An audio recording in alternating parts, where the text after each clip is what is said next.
Hello everyone, welcome to our YouTube channel focus defence by final study. আমাদের focus defence YouTube channel প্রত্যেককে স্বাগত, যেখানে কিন্তু আমরা এসএসসি জিডির কন্টিনিউ 2024-এর পিওয়াইকিউ নিয়ে আলোচনা করছিলাম। আজকে আমাদের পরবর্তী কিন্তু 15 নম্বর পার্ট, যেখানে কিন্তু আমরা এসএসসি জিডির দেখতে পাচ্ছ এখানে ডেট দেওয়া আছে 2024-এর 28শে ফেব্রুয়ারি যে পরীক্ষা এসেছিল, শিফট নাম্বার দেখতে পাচ্ছ একদম 9টা থেকে 10টার যে শিফট। তোমাদের অলরেডি এখন পরীক্ষা হচ্ছে 2025-এ এসএসসি জিডি হচ্ছে, তোমরা অনেকে পরীক্ষা দিচ্ছ, তবে এখনও অনেক দিন পর্যন্ত পরীক্ষা হবে, তোমরা অনেকে এখনও পরীক্ষা দেবে, তো তোমাদের জন্য কিন্তু এগুলো অনেকটাই হেল্পফুল হবে। ঠিক আছে, ভিডিও কিন্তু প্রথম থেকে শেষ পর্যন্ত অবশ্যই দেখবে। তো আমরা জিকে কোশ্চেনগুলো নিয়ে আলোচনা করবো, জাস্ট জিকে কোশ্চেনে চলে যাব। তোমরা যদি আমাদের চ্যানেলে নতুন হও, যদি আমাদের ভিডিওগুলো রেগুলার দেখে থাকো কিন্তু এখন চ্যানেল সাবস্ক্রাইব করো নি, অবশ্যই কিন্তু চ্যানেলটা সাবস্ক্রাইব করে নেবে। ঠিক আছে, তোমাদের জন্য কিন্তু আরও নিত্য নতুন ভিডিও এবং এর পরবর্তী সমস্ত রকম ভিডিও আপডেট সব কিছু কিন্তু আমাদের চ্যানেলে পেয়ে যাবে। তো আজকের প্রথম কোশ্চেন তোমরা দেখতে পাচ্ছ স্ক্রিনের উপরে, কোন বিখ্যাত ভারতীয় কর্ণাটকী কণ্ঠশিল্পী হলেন এমন প্রথম শিল্পী যিনি ভারতরত্ন এবং রামন ম্যাগসাইসাই পুরস্কার উভয়ই পেয়েছিলেন? দুটো পুরস্কার একসাথে পেয়েছিলেন কোন শিল্পী? ঠিক আছে, কণ্ঠশিল্পী। সঠিক উত্তর কী হবে? এম.এস. শুভলক্ষ্মী। এম.এস. শুভলক্ষ্মী হয়ে যাবে সঠিক উত্তর। নেক্সট কোশ্চেন, 2 দাগের কোশ্চেন, ভারতীয় সংবিধানের 163 অনুচ্ছেদ কিসের সাথে সম্পর্কিত? 163 নম্বর অনুচ্ছেদ কিসের সাথে সম্পর্কিত? সঠিক উত্তর হবে রাজ্যপালকে সাহায্য ও মন্ত্রণা দানের জন্য মন্ত্রী পরিষদ। এই অনুচ্ছেদের এই জিনিসের সাথে কিন্তু সম্পর্ক। ঠিক আছে, 163 নম্বর অনুচ্ছেদ। নেক্সট কোশ্চেন, 3 দাগ, হোলির বসন্ত উৎসবটি ড্যাশ রাজ্যের মেইতেই উপজাতি দ্বারা ইয়াওসাং হিসাবে পালিত হয়। ঠিক আছে, হোলির যে বসন্ত উৎসব সেটি কোন রাজ্যের মেইতেই উপজাতি দ্বারা ইয়াওসাং হিসাবে পালিত হয়, যা প্রায় 6 দিন স্থায়ী হয়। মানে একটু আমাদের হোলিটাকে একটু অন্যরকমভাবে ওরা নিজের মতন করে পালন করে। কোন রাজ্যে? সেটা হয়ে যাবে কিন্তু মণিপুরে কিন্তু হয়ে যাবে সঠিক উত্তর। 6 দিন ধরে কিন্তু পালন করা হয়। নেক্সট 4 দাগের কোশ্চেন, ভারতে সবুজ বিপ্লবের প্রথম প্রভাব সম্পর্কে নিম্নলিখিত বিবৃতিগুলো পড়ুন। আচ্ছা, কী বিবৃতি দিয়েছে আগে পড়েনি, তারপরে সেটা সঠিক কিনা কোনটা সঠিক দেখতে হবে। অপশান এ বলেছে, 1 নম্বর বিবৃতি বলেছে, ভারত খাদ্যশস্য উৎপাদনে স্বয়ং সম্পূর্ণ হয়ে ওঠে এবং কেন্দ্রীয় ভাণ্ডারে পর্যাপ্ত পরিমাণ মজুদ ছিল।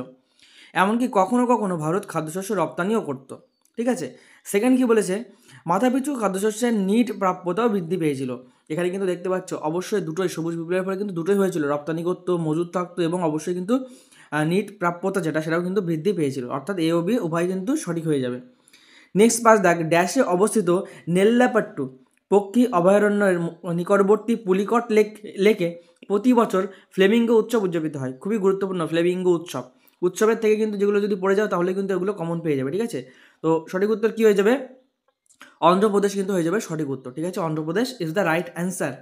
দেখো, এই ধরনের কোশ্চেন তোমাদের হয়তো অ্যাজ ইট ইজ সেম আসবে না, তবে এই কোশ্চেনগুলো তোমরা যদি দেখে যাও তোমরা কোশ্চেনের ধরন বুঝতে পারবে, কোন কোন টাইপসের কোশ্চেন আসতে পারে, কেমন কেমন জায়গা থেকে আসতে পারে, সেগুলো তোমরা কিন্তু বুঝতে পারবে, যেটা কিন্তু তোমাদের এই 2025-এর এক্সামের জন্য কিন্তু খুবই গুরুত্বপূর্ণ। ঠিক আছে, এবং এই সম্পূর্ণ পিডিএফটা তোমরা সম্পূর্ণ বিনামূল্যে পেয়ে যাবে, যার জন্য তোমরা কী করবে, ডেসক্রিপশন থেকে কিন্তু আমাদের হোয়াটসঅ্যাপ গ্রুপ জয়েন করবে, আমাদের যে ফাইনাল স্টাডি অ্যাপ আছে, আমাদের মেন চ্যানেলের মেন অ্যাপ, সেই অ্যাপটা ইনস্টল করবে। সেখানে তোমাদেরকে হোয়াটসঅ্যাপ গ্রুপে বলে দেবো যে তোমরা অ্যাপের কোথায় গেলে এই কোশ্চেনটা, মানে এই পুরো সেট, এখানে কিন্তু শুধুমাত্র জিকে না, সমস্ত সাবজেক্টের সব একসাথে তোমরা ডাউনলোড করে বাড়িতে বসে পড়তে পারবে। ঠিক আছে, তো সেটা কিন্তু বলে দেবো, তার জন্য অবশ্যই আমাদের হোয়াটসঅ্যাপ গ্রুপ এবং আমাদের অ্যাপটা ইনস্টল করে নেবে। ঠিক আছে, নেক্সট কি বলেছে, 1947 সালে সংবিধান স্বাধীনতার সময় ভারতের সাক্ষরতার হার কত ছিল?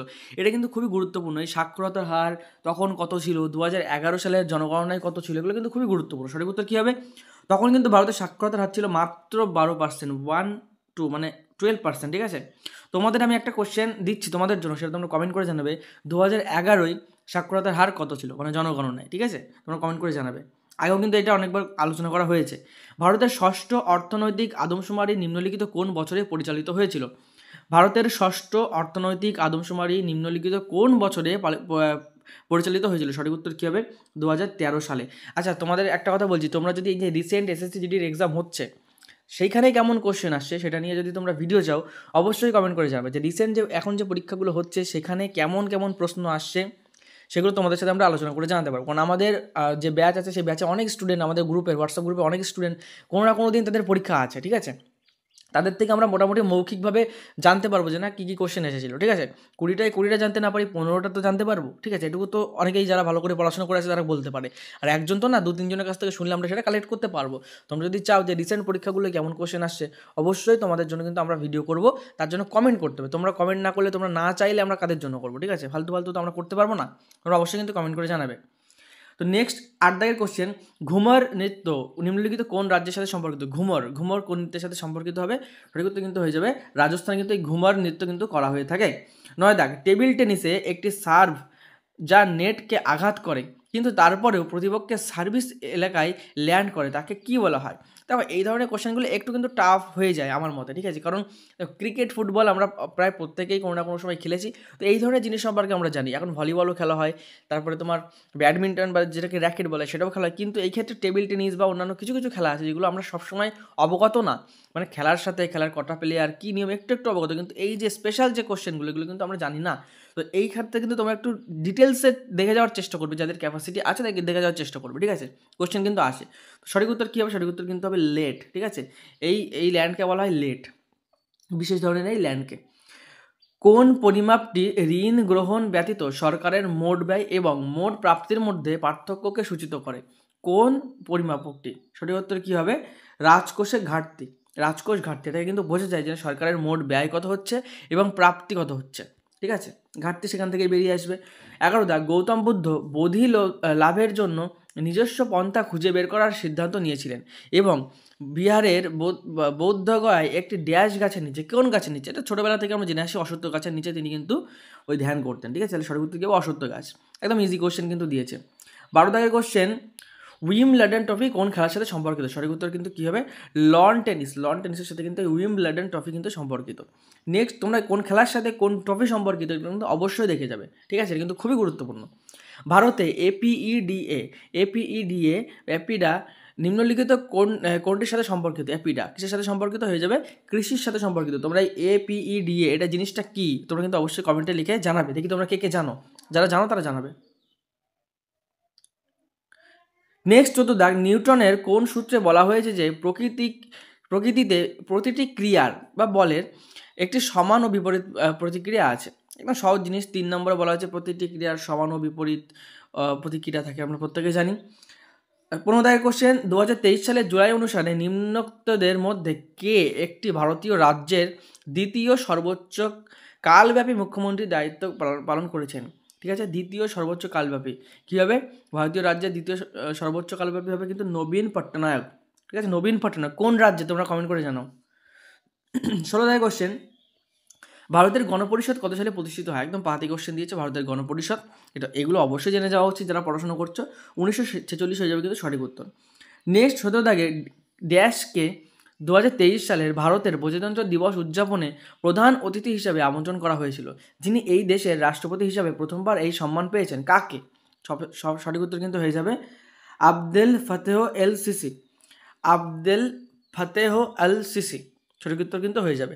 আচ্ছা, তোমাদের একটা কথা বলছি, এটা কিন্তু 2023-এর একটা কারেন্ট অ্যাফেয়ার্স। তোমরা যদি চাও 2024-এর কারেন্ট অ্যাফেয়ার্স নিয়ে আমরা একটা ডেডিকেটেড ভিডিও করি, একটা ভিডিওই হবে না, কিছু ডেডিকেটেড ভিডিও করি, তোমরা কিন্তু অবশ্যই কমেন্ট করে জানাবে।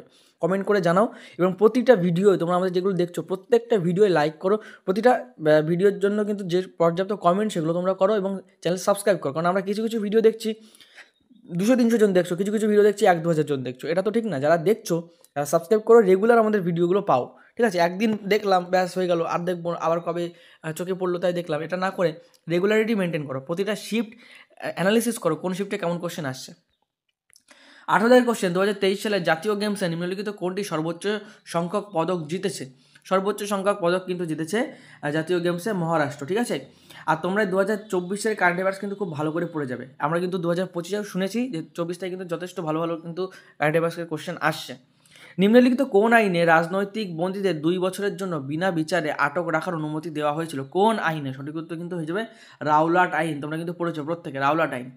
20 দাগের কোশ্চেন এবং আজকের ভিডিওর শেষ কোশ্চেন। আশা করি তোমাদের ভিডিওটা ভালো লেগেছে। ভালো লাগলে অবশ্যই ভিডিওটা লাইক করো। চ্যানেলে নতুন হলে বা চ্যানেলটা সাবস্ক্রাইব না করে থাকলে সাবস্ক্রাইব করো। আমাদের না তোমাদেরই কাজে আসবে, আমরা তো আমাদের মতো ভিডিও দিতে থাকবো, তোমাদের হেল্প হবে ভিডিওগুলো পরপর পেতে, ঠিক আছে। এবং যারা আমাদের ফার্স্ট চ্যানেল বা main channel finance study subscribe করো, সেটা অবশ্যই সাবস্ক্রাইব করো। সেখানে শুধুমাত্র ডিফেন্স রিলেটেড না, সমস্ত চাকরির আপডেট ক্লাসেস সেগুলো পাবে। এবং আমাদের এই চ্যানেলে শুধুমাত্র ডিফেন্স রিলেটেড, পুলিশ রিলেটেড এক্সামের তোমরা কিন্তু সমস্ত ক্লাস পাবে, ঠিক আছে? এটা কিন্তু ডেডিকেটেড তোমাদের জন্য কিন্তু করা হয়েছে। তো এখানে কি বলেছে, ড্যাশ হলেন প্রথম ভারতীয় রূপান্তরিত লিঙ্গ বা ট্রান্সজেন্ডার এর নৃত্যশিল্পী, ট্রান্সজেন্ডার নৃত্যশিল্পী যিনি পদ্মশ্রী সম্মানে ভূষিত হয়েছেন। সঠিক উত্তর কী হবে? নর্তকী নটরাজ, নর্তকী নটরাজ হবে সঠিক উত্তর। আজকে ভিডিও শেষ করছি, পরবর্তী ভিডিও দেখা হবে। ততক্ষণ পর্যন্ত সুস্থ থেকো, ভালো থেকো, পড়াশোনা করতে থেকো।